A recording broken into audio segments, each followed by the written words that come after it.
friends. We're back with another tutorial. Today we're going to be talking about standing.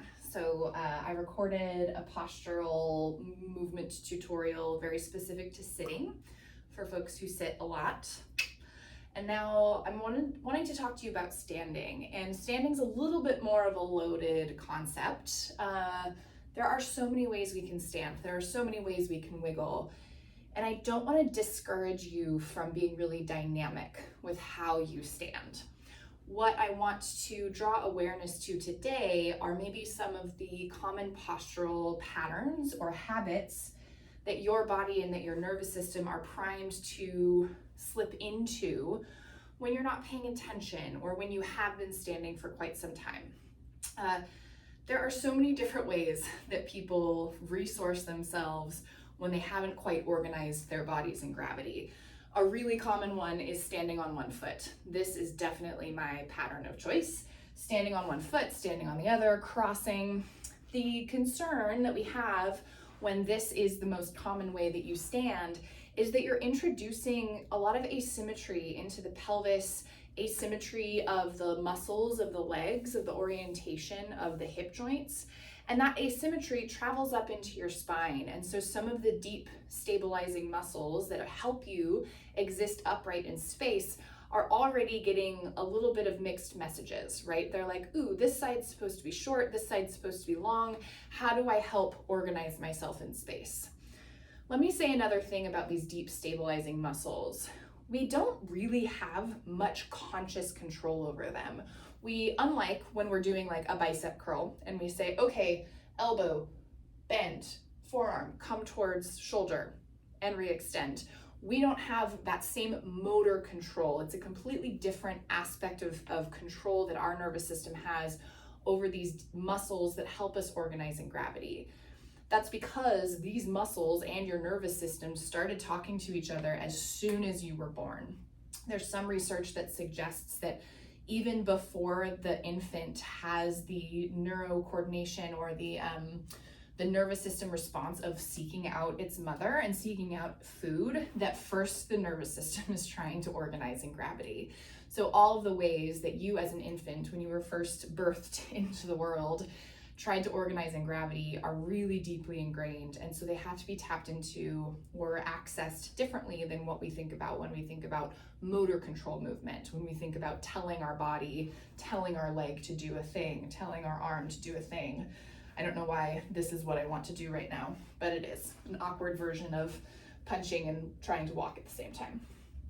So that's my spiel today about those deep stabilizing muscles. And so those deep stabilizing muscles are constantly looking for horizon. They're constantly trying to get your head, your eyes to be level with the horizon, because that's how our brain wants to organize the information, the sensory information around us. And so if we're constantly over to one side, you can imagine all of the ways that these stabilizing muscles are having to become asymmetrical, different lengths, different tones, side to side, to keep us thinking about and seeing the horizon as level, to keep us thinking about our space between our head and the earth as equal side to side. So balancing between our 2 feet is a really great way to help reset that, right? Finding equal stability between our 2 feet is a really wonderful resource for anybody who rests like this. Another really common one that I see, I'm gonna roll up my sweater here, is this. Oh yeah, this feels nice. Got a little shift forward of the pelvis. I can kind of relax a little bit. This feels maybe a little bit more calming. But what's happening here is that with the pelvis shifted forward, I've got kind of this crunching, this shortening happening at the backs of the legs.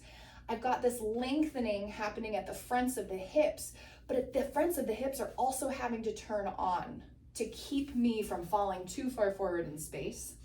And then another thing that's happening is my spine is kind of compressing on itself. And as the spine kind of compresses itself, the natural curves of the spine are getting bigger. They're getting higher amplitude, which means that the forward curve of my thoracic spine is being accentuated and the anterior curve, or the let's see, convex, where the spine shifts back, concave, where the spine shifts forward. The concave curve at my low spine is also getting higher amplitude, and both of those outcomes can lead to some pain and discomfort. So what would help with this, shifting the pelvis back in space? One of the reasons why this comes up so often, it's actually like a very understandable resource, movement pattern for us. If you think about what it feels like to shift the pelvis back in space, you're changing the transmission of gravity. What shifting the pelvis forward does is it essentially puts the weight of the head directly over the heels. You've got this center of gravity of the head and the descending gravitation of the spine, and as you shift them forward, you're sort of giving the muscles of your legs a little bit of a break by just stacking it over your feet. When you shift your pelvis back in space, the fronts of your legs have to turn on a little bit more to support you, and the deep supporting muscles of the spine have to turn on a little bit to speak to the legs and find your center of gravity. All of this to say, it might not feel as restful to shift your pelvis back in space, and that's okay. You don't have to be doing good posture, which there is no such thing. I'll talk about that again. You don't have to be like this all of the time, but we want your nervous system to have the capacity to be here, because the more time that you spend here, the more that these deep muscles are going to become toned, the more fit you will be to find your way here with posture. And over time, the more that you spend in this shape, likely the more benefit that you're going to get in terms of how you feel and any pain and discomfort that might be, look what I'm doing, it's happening right now. Any pain and discomfort that might be arising from how you're standing is helped.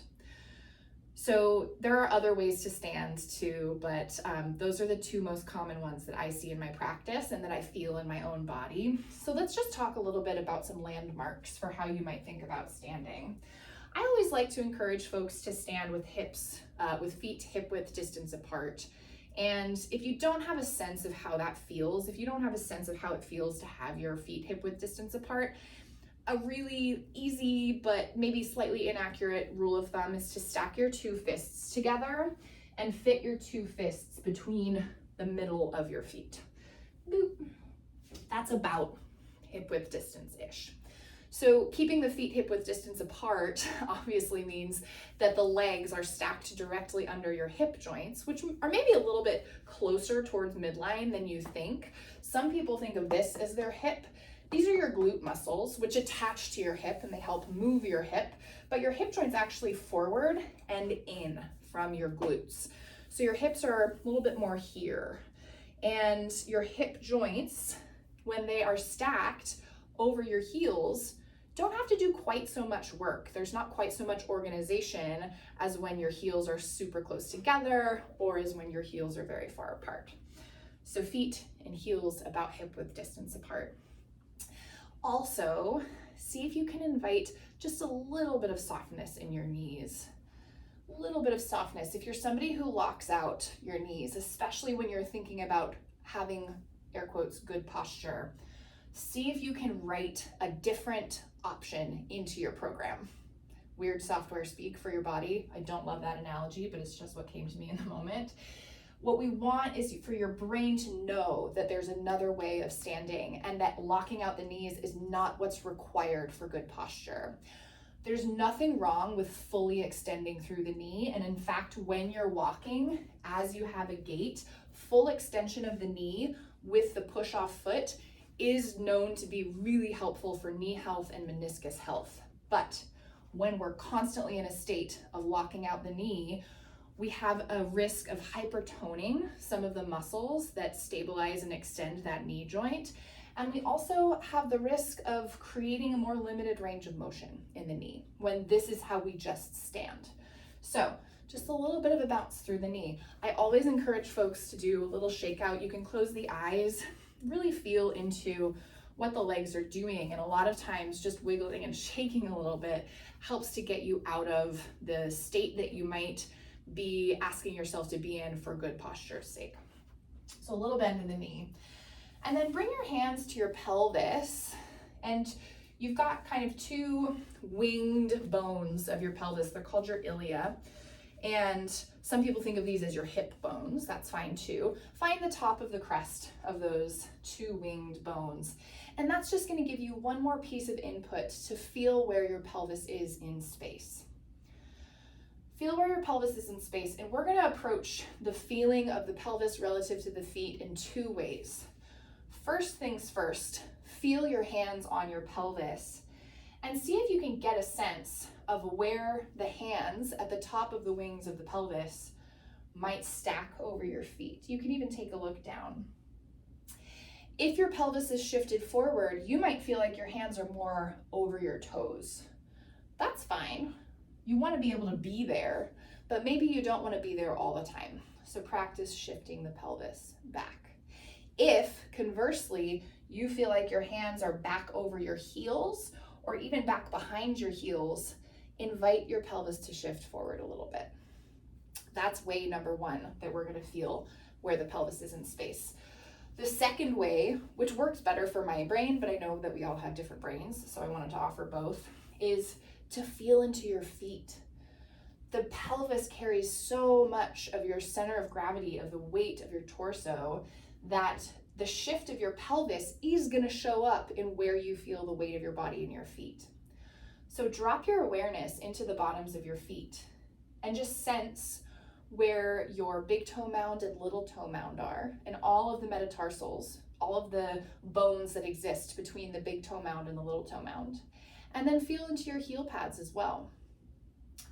Where do you feel more weight distributed? Do you feel it more in the forefoot, in the front of the foot, in the big toe mound and little toe mound? Or do you feel it more in the heel pads, in the back of the feet? I always like to try to invite folks to feel them equally supporting your torso. So for me, inevitably, it always means shifting my pelvis back a little bit. To shift your pelvis back a little bit, you could think about just letting the tailbone lead you back in space. You want to invite your torso to offset. So if you feel like shifting back in space is going to lift the front of the feet up and like you're going to fall backwards, then remember that your low spine and your pelvis also communicate, and that you can hinge forward a little bit at the low spine so that the pelvis can shift back and you can keep the weight evenly distributed in your feet. Cool. So once you find your pelvis in a place that works, shake out a little bit. See if you can find your way back towards that space where you feel your weight evenly distributed in your feet. Make sure you're not locking out through your knees. If you feel yourself tensing at the fronts of the thighs or at the knee joint, invite some of that to soften. Relax the tops of the shoulders. I am not even going to tell you to do anything different with your chest and torso. Just finding your way here is a huge resource, and it's automatically creating a little bit more symmetry and a little bit more clarity for some of the deep muscles of the spine. One more thing that we can do, and this is similar to what I taught in the sitting tutorial, is to feel the bottoms of the feet rooting down into the earth. If you can imagine increasing the contact just a little bit between the bottoms of the feet and the earth, you're going to get more of that ground reaction force, a little bit more of that upward uplifting energy that's coming at you from the earth, coming into your body from the earth. And if you simultaneously invite the crown of the head to float skyward, then you're drawing some of that ground reaction force into the musculature that supports your spine. Tops of the shoulders stay soft. Great.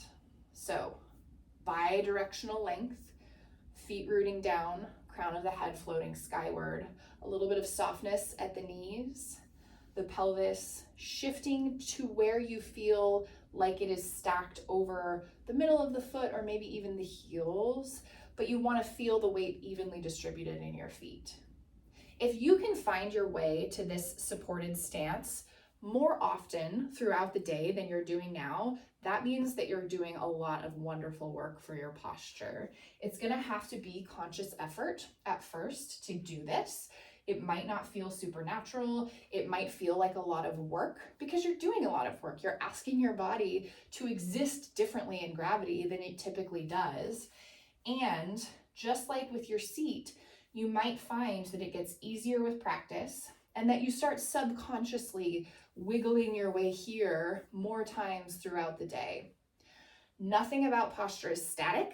Nothing about posture is meant to be universal. Posture is the evolution of how your body exists in gravity throughout the day.